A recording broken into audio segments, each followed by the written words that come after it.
Olá, queridos irmãos e irmãs, dia 19 de dezembro, sábado da terceira semana do Advento. O evangelho que nos é proposto é o evangelho de Lucas, capítulo 1, versículos do 5 ao 25, que nos diz o seguinte: Nos dias de Herodes, rei da Judéia, vivia um sacerdote chamado Zacarias do grupo de Abia. Sua esposa era descendente de Araão e chamava-se Isabel. Ambos eram justos diante de Deus e obedeciam fielmente a todos os mandamentos e ordens do Senhor. Não tinham filhos, porque Isabel era estéril, e os dois já eram de idade avançada. Em certa ocasião, Zacarias estava exercendo as funções sacerdotais no templo, pois era a vez do seu grupo. Conforme o costume dos sacerdotes, ele foi sorteado para entrar no santuário e fazer a oferta do incenso. Toda a assembleia do povo estava do lado de fora rezando, enquanto o incenso estava sendo oferecido. Então, apareceu-lhe um anjo do Senhor, de pé à direita do altar do incenso. Ao vê-lo, Zacarias ficou perturbado e o temor apoderou-se dele. Mas o anjo disse: Não tenhas medo, Zacarias, porque Deus ouviu tua súplica. Tua esposa Isabel vai ter um filho e tu lhe darás o nome de João. Tu ficarás alegre e feliz, e muita gente se alegrará com o nascimento do menino, porque ele vai ser grande diante do Senhor. Não beberá vinho nem bebida fermentada, e desde o ventre materno ficará repleto do Espírito Santo. Ele conduzirá muitos do povo de Israel ao Senhor, seu Deus, e há de caminhar à frente deles com o espírito e o poder de Elias, a fim de converter os corações dos pais aos filhos, e os rebeldes à sabedoria dos justos, preparando para o Senhor um povo bem disposto. Então Zacarias perguntou ao anjo: Como terei certeza disso? Sou velho e minha mulher é de idade avançada. O anjo respondeu-lhe: Eu sou Gabriel. Estou sempre na presença de Deus e fui enviado para dar-te esta boa notícia. Eis que ficarás mudo e não poderás falar até o dia em que essas coisas acontecerem, porque tu não acreditaste nas minhas palavras, que hão de se cumprir no tempo certo. O povo estava esperando Zacarias e admirava-se com a sua demora no santuário. Quando saiu, não podia falar-lhes, e compreenderam que ele tinha tido uma visão no santuário. Zacarias falava com sinais e continuava mudo. Depois que terminou seus dias de serviço no santuário, Zacarias voltou para casa. Algum tempo depois, sua esposa Isabel ficou grávida e escondeu-se durante 5 meses. Ela dizia: Eis que o Senhor fez por mim nos dias em que ele se dignou tirar-me da humilhação pública.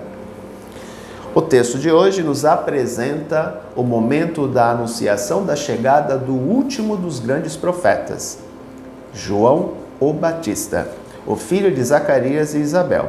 O momento em que Gabriel, o mesmo Gabriel, que depois de 6 meses fará a anunciação à Virgem Maria do nascimento do Messias, apresenta-se a Zacarias, que era sacerdote do templo. A importância da chegada do Batista é de que ele reunirá o povo em torno de si para preparar este povo para a chegada do Messias. Tanto que, nas palavras de Gabriel, ele diz o seguinte: há de caminhar à frente deles. De quem? O povo. A fim de converter os corações dos pais aos filhos, e os rebeldes à sabedoria dos justos, preparando para o Senhor, o Messias, um povo bem disposto. Aqui entendemos o aspecto do batismo de conversão de João, o batismo de perdão dos pecados. Ele tem que trazer essas pessoas para o caminho de Deus, para que quando o Messias chegar, ele possa encontrar um povo de coração aberto, de um coração disposto, livre dos pecados, para que possa ouvir a boa notícia, a boa nova, o Evangelho, a mensagem do reino. Por isso a importância de João Batista. É interessante que o próprio anjo Gabriel vai dizer Ele terá o espírito e o poder de Elias. Em algumas passagens da Escritura, João Batista é visto como o novo Elias, porque ele tem o poder e o espírito de Elias, né? Que é o próprio Deus que se revela, que se manifesta, né? Tanto que o anjo continua dizendo, ele terá o poder do Espírito Santo.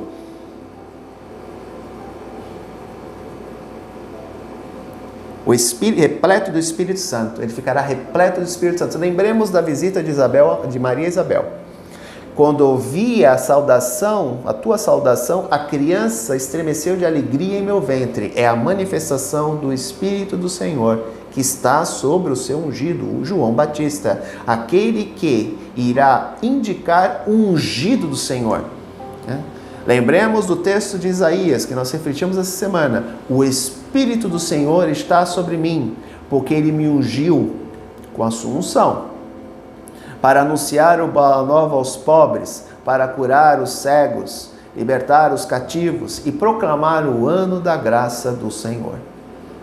João Batista prepara o povo para a chegada deste Messias, que irá transformar a história da humanidade. Por isso que esse texto de Lucas nos apresenta essa figura tão importante. João Batista foi extremamente importante, porque ele preparou o caminho para a chegada do Senhor. Vocês imaginam o Senhor chegando e fazendo um anúncio, e aquele povo todo disperso, todo perdido, nem aí para a vida.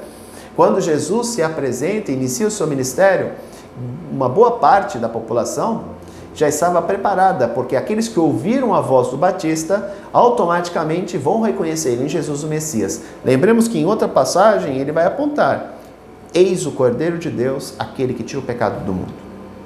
Eu não sou digno de desatar as suas sandálias, porque eu batizo com água, ele batizará com fogo, o fogo do Espírito, o Espírito Santo. E lembremos de algo muito importante que Paulo nos fala na carta aos Romanos, no capítulo 5, versículo 5. O amor de Deus foi derramado em nossos corações pelo Espírito Santo que nos foi dado. É este amor que purifica, este fogo que purifica, que transforma, que renova e que muda a vida das pessoas. Só que para que tudo isso acontecesse, havia necessidade de alguém que preparasse o caminho, que era João Batista. Por isso que a Escritura apresenta o momento da sua anunciação, da chegada dele para seus pais. E lembro de uma coisa muito importante, encerrando. Isabel era estéril, Maria era virgem. Lembro que para vocês, melhor dizendo, que a esterilidade em Israel era algo abominável, porque a função da mulher era duas: cuidar da casa e da educação dos filhos e procriar, dar descendência ao seu marido. Quando uma mulher não era capaz de dar descendência ao seu marido, ela era considerada uma mulher inválida, porque ela não podia gerar descendentes. E numa sociedade machista e patriarcal, como era da época de Jesus, isso era algo abominável. A virgem era uma mulher que não tinha atraído sobre si os olhares de um homem. Portanto, a virgindade, que para nós é um valor, para eles naquela época não era, né? Então, a estéril e a virgem eram consideradas mulheres de segunda categoria, porque uma não tinha atraído os olhares de um homem para si, e a outra não servia para a função primordial da mulher, que era procriar, que era dar descendência ao seu marido. Lógico que nós estamos falando de uma sociedade de 2000 anos atrás, uma sociedade patriarcal, onde a função da mulher era só essa. Graças a Deus essas coisas estão mudando aos poucos. Ainda há muito machismo na nossa sociedade, ainda há muito patriarcalismo na nossa sociedade, mas isso está mudando, graças a Deus. Lembremos que a função da mulher é caminhar ao lado do seu marido, assim como o do marido é caminhar ao lado da sua esposa. Lembremos que quando Deus criou a mulher, segundo a narração bíblica, ele tirou o osso da costela e não do pé. Costela está do lado. A mulher tem que estar ao lado do homem, não atrás dele e muito menos submissa a seus pés. As mulheres são companheiras, elas não são escravas dos seus maridos. Então, se ainda há essa mentalidade machista em nossa sociedade, de que a mulher é submissa ao homem, isso precisa mudar. Porque tanto que Jesus, na sua conduta com seus discípulos, ele não tinha somente homens como discípulos, mas também mulheres.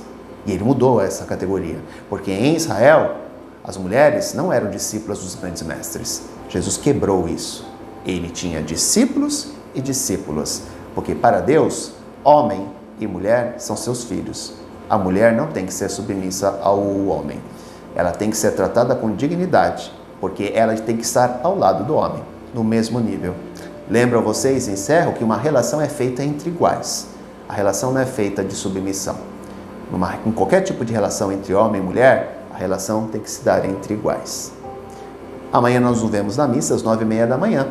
E aqui a gente retorna na segunda-feira, se Deus quiser. Para vocês um ótimo final de semana, um grande beijo no coração, fiquem com Deus. Tchau.